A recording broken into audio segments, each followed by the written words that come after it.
நைசர்கிக பலம், அதாவது இயற்கையாகவே கிரகங்களுக்கு இருக்கக்கூடிய பலம் என்ன? எவ்வாறு இந்த நைசர்கிக பலம் கணிக்கப்படுகிறது? எதனால் இந்த நைசர்கிக பலம் முக்கியத்துவம் பெறுகிறது? அப்படிங்கிறத பத்தி இன்றைய பதிவில் விரிவாக பார்க்க போகின்றோம். நான் உங்க அஸ்ட்ராலஜர் சிவலிங்கம் பேசுறேன். வாங்க வீடியோக்குள்ள போலாம். கிரகங்களின் வலிமையை அளக்க பயன்படுத்தப்படக்கூடிய ஷட்பல கணக்குகள்ல நைசர்கிக பலமும் ஒன்றாகும்.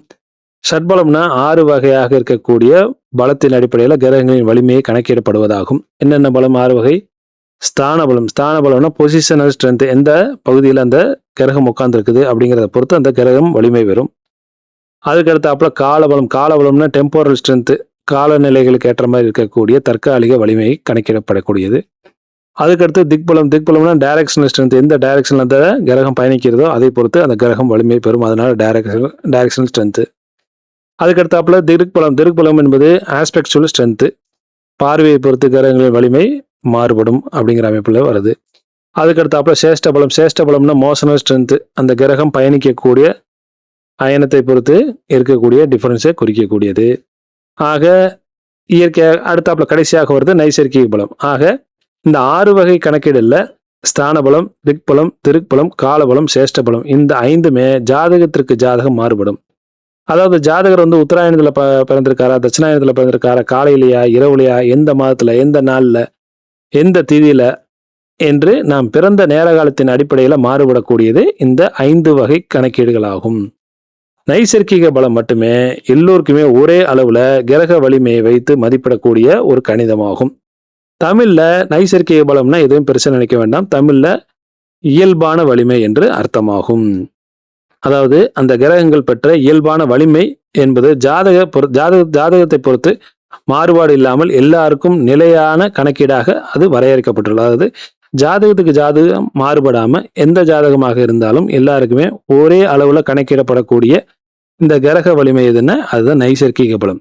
ஏன் இந்த நைசர்கிக பலத்துக்கு இவ்வளவு முக்கியத்துவம் பார்த்தீங்கன்னா, இந்த கிரக வலிமை இயற்கை சுவர், இயற்கை பாவர்னு கணக்கிடுறோம் பார்த்தீங்களா, அது எதன் அடிப்படையில் கணக்கிடப்படுகிறதுனா இந்த நைசர்கிக பலத்தின் அடிப்படையிலேயே கணக்கிடப்படுகிறது. அனைத்து ஜாதகர்களுக்கும் ஒரே மாதிரியாக இருக்கக்கூடிய மதிப்பு இந்த இயற்கை சுவர், இயற்கை பாவர் என்கிற அடிப்படையில தான் வருது. எதன் அடிப்படையில் இந்த இயற்கை சுவர், எதன் அடிப்படையில் இயற்கை பாவர் என்று அளவிடுகிறோம் அப்படின்றது தான் இந்த நைசர்கிக பலமாகும். ஆக ஜோதிட சாஸ்திரத்துல கிரகங்களின் ஒளி அளவுக்கு அதிக முக்கியத்துவம் கொடுக்கக்கூடிய பகுதியில மிக மிக முக்கியமான பகுதி இந்த நைசர்கிக பலம், அதாவது இயற்கை பாவர், இயற்கை சுபர் என்ற அமைப்பாகும். ஒளியின் அளவீடுன்னு பொறுத்து தான் நாம இயற்கை சுபர், இயற்கை அசுபர் என்ற பிரிவினையை நம்ம பார்க்கின்றோம். ஆக நைசர்கிக பல வரிசை ஜோதிடத்தில் எவ்வாறு கொடுக்கப்பட்டுள்ளது அப்படின்னா 7 கிரகங்களுக்கு மட்டும்தான் உங்களுக்கு இந்த ஷட்பல கணக்கீடு போடுவோம். ஆக சூரியனுக்கு பார்த்தீங்கன்னா ரூபம் பலம். ரூபம்னா பலம்னு எடுத்துங்க. சூரியனுக்கு 100% பலம் என்றால் சந்திரனுக்கு 85.7% பலமாகும். சுக்கிரனுக்கு 71.4% பலமாகும். குருவுக்கு 57.1% பலமாகும். புதனுக்கு 42.9% பலமாகும். செவ்வாய்க்கு 28.6% பலமாகும். சனிக்கு 14.3% பலமாகும். இது ஒரு கஷ்டமான கணக்கீடு. எவ்வளவு எளிமையாக சொல்ல முடியுமோ அது புரிஞ்சுக்கிற மாதிரி ரொம்ப எளிமையாக சொல்ல வரேன், சரிங்களா?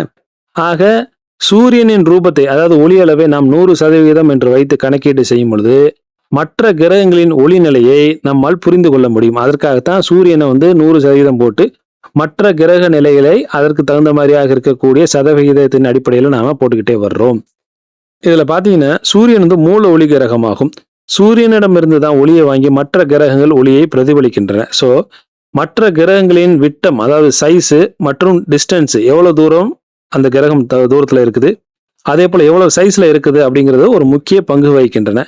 சூரியன் பார்த்தீங்கன்னா பூமியிலிருந்து 14,96,00,000 கிலோமீட்டர் தூரத்துல இருக்குது. அதனுடைய கிரக விட்டம் பார்த்தீங்கன்னா 13,91,000 கிலோமீட்டர் ஆகும். தூரத்துக்கும் விட்டத்துக்கும் இருக்கக்கூடிய ரேஷியோ பார்த்தீங்கன்னா 107.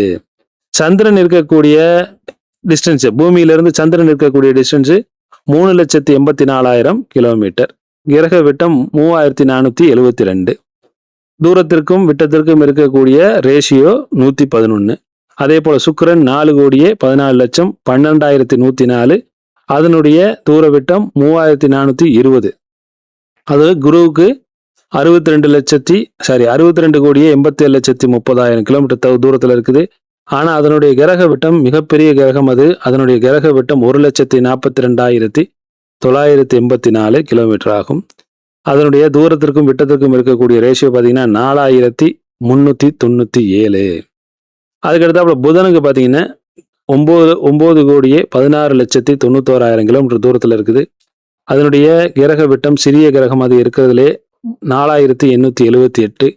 அதனுடைய தூரத்திற்கும் விட்டத்திற்கும் இருக்கக்கூடிய ரேஷியோ 18,797.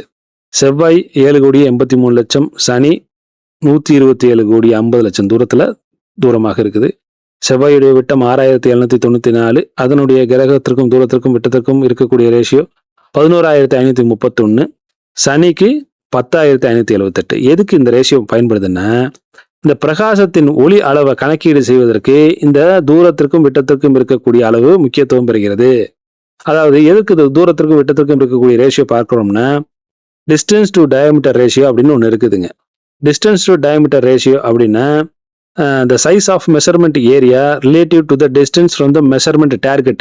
அதாவது அளவீட்டு இலக்கில் இருந்து தூரத்துடன் தொடர்புடைய அளவீட்டு பகுதியின் அளவு, அதனுடைய விகிதமே இந்த தூரத்திற்கும் விட்டத்திற்கும் இருக்கக்கூடிய அளவாகும்.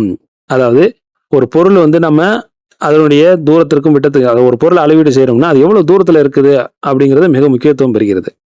எல்லாத்தையுமே ஈக்குவலான டிஸ்டன்ஸ்ல வச்சு நாம கணக்கீடு செய்யக்கூடாது அப்படிங்கிறதுக்காக இந்த பகுதி போடப்பட்டுள்ளது. அதாவது பிரகாசத்தின் ஒளி அளவு என்ன அப்படின்னு பார்த்தோம்னா, அதாவது இந்த ஒளி அளவு எவ்வாறு நம்ம கணிக்கிறோம் சொன்னா, வெறும் கண்களால் பார்க்க முடியக்கூடிய ஒளி அளவு +6.50. எவ்வளவுக்கு எவ்வளவு அந்த விஷயம் அதிகமான நெகட்டிவ் எண் பெறுகிறதோ அவ்வளவுக்கு எவ்வளவு அது பிரகாசமான நிலையில் இருக்கின்றது என்ற அர்த்தமாகும். இப்ப அப்படி சூரியனுக்கு வாங்க. சூரியனுடைய பிரகாசத்தின் அளவு -26.74. அதே சந்திரனுடைய பிரகாசத்தின் அளவு -12.74. சுக்கிரனுடைய பிரகாசத்தின் அளவு -4.14. குருவினுடைய பிரகாசத்தின் அளவு -2.20. புதனுடைய பிரகாசத்தின் அளவு +0.23. செவ்வாயினுடைய பிரகாசத்தின் அளவு +0.71. சனியினுடைய பிரகாசத்தின் அளவு +0.46. இதுல குருவினுடைய பிரகாசத்தின் அளவு குறைவாக இருந்தாலும் அதனுடைய கிரக விட்டம் அதிகமாக இருப்பதனால நாம அதை முழு சுவர் என்று எடுக்கின்றோம். அதாவது மாபெரும் சுவர் என்று எடுக்கின்றோம். அதனுடைய பார்வை பல மடங்கு நமக்கு கிடைக்கிறது. ஏன்னா அதனுடைய விட்டம் ஜாஸ்தியாக இருக்கிறதுனால சூரிய ஒளியை வாங்கி மிக பிரகாசமாக பூமியின் மேல பாய்ச்சறதுனால அதனுடைய ஒளி அமைப்பு மிக பிரகாசமாக நமக்கு ஜாதகத்துல கணக்கீடு செய்யப்படுகிறது. அதனுடைய பார்வை பலம் மிகச் சிறப்பாக எடுக்கப்படுகிறது.